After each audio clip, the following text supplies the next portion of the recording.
What is it? We've got 5 minutes until Talon arrives. Wow. I know. It's getting real. Daddy.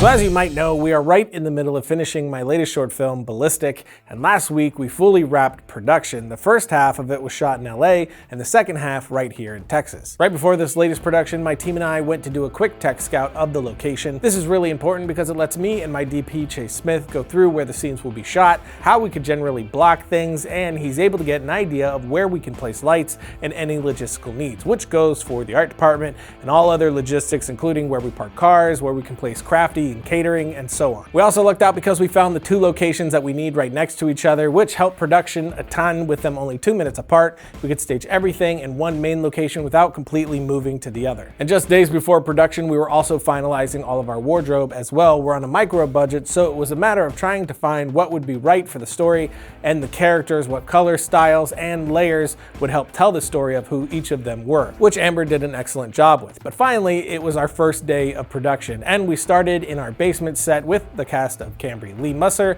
and Rachel Hendricks, both of which are fantastic actors and humans, and this was also the first scene that I've directed where my camera was on a proper dolly, and I have to say, I like it.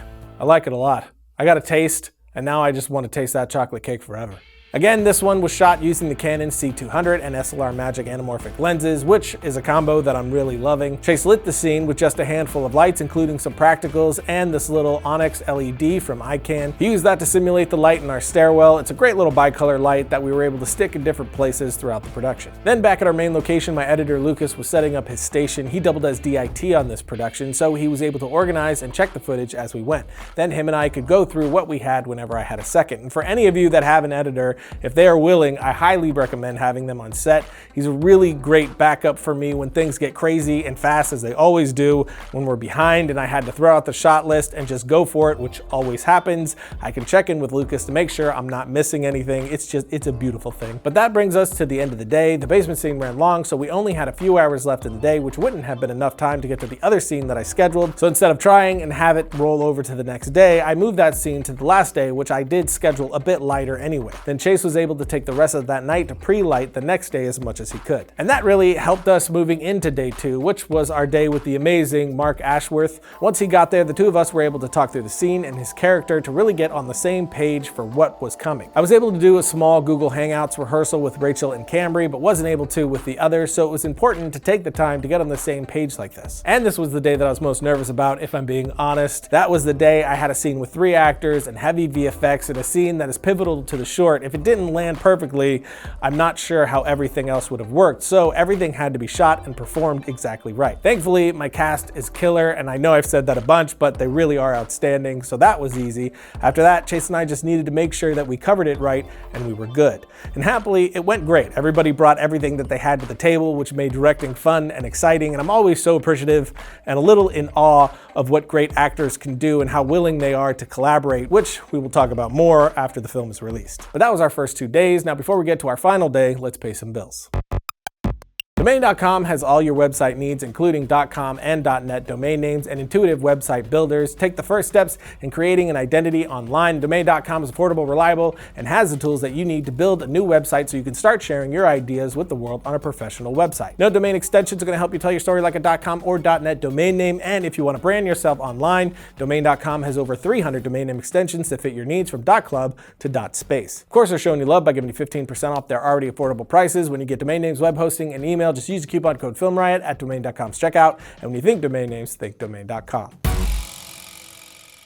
Logo. Day 3 was our last day of shooting and started out with the scene that I moved from our first day to here, and this took place in the daughter's bedroom, lit again with just a couple of lights and some practicals. Again, Chase utilized the ICANN Onyx, but also the Aperture 120T with the new Light Dome Mini and the new Amaran MX outside of the room to help enhance that stair light. And he set all of this using stand-ins, which we call second team. The main talent we call first team. So if you ever heard anyone say first team flying in, that just means the actors are headed to set. But again, for the lighting, we're to get into way more detail once the film is released. This scene was a small, intimate moment between my two actors, so to start, we really needed to find the intentions and thread behind the scene. So I cleared the room once Chase was all set with the lighting and camera, so it was just me and my two actors. That way we were able to fully focus and dial in that scene. Once we felt comfortable, I brought everyone back in and we got it. After that, my friend Graham Powell showed up for his day of shooting, which you all know Graham from Ghost House. He's hilarious, but also a killer dramatic actor, as you will find out soon enough. But just like I did with Mark, Graham and I spent some time talking through the scene and the character to really dial in all those intentions. But then we moved outside and started to get everything set up, including my grip setting our dolly tracks, which takes some time to suspend and level above the grass so we have a nice smooth move. So by this time, like every other shoot day, we hit a point where we were running out of time. So at lunch, just like we did the day before with the living room scene, Chase, Lucas, and I sat down and looked at the shot list and cut everything that wasn't essential. And on top of that, looked for anything that I could combine. I've done this enough now not to get stressed, keep a clear head, and just do what needs to be done to get the film done. And so far, every time I have done this, it ends up being better for the film, since it becomes a hyper-focused approach to the scene, and especially with this one where I really wanted everything to feel real and not too flashy. Of course, we had other challenges as well while shooting outside, like shooting outside at night without any massive lights that could light up our surroundings, but Chase made it work with the lights that we had, like the Aperture 300D. Another issue was the wind, or at least we thought it would be. It did make rigging the lights a bit more difficult, but it made everything look 10 times better with nice movement and energy, so that was definitely a happy accident. But after a few hours of shooting, that was it. Great, and that's a wrap on Rachel. Woo! Woo! And Graham's not here, and BALLiSTIC as a whole. Woo!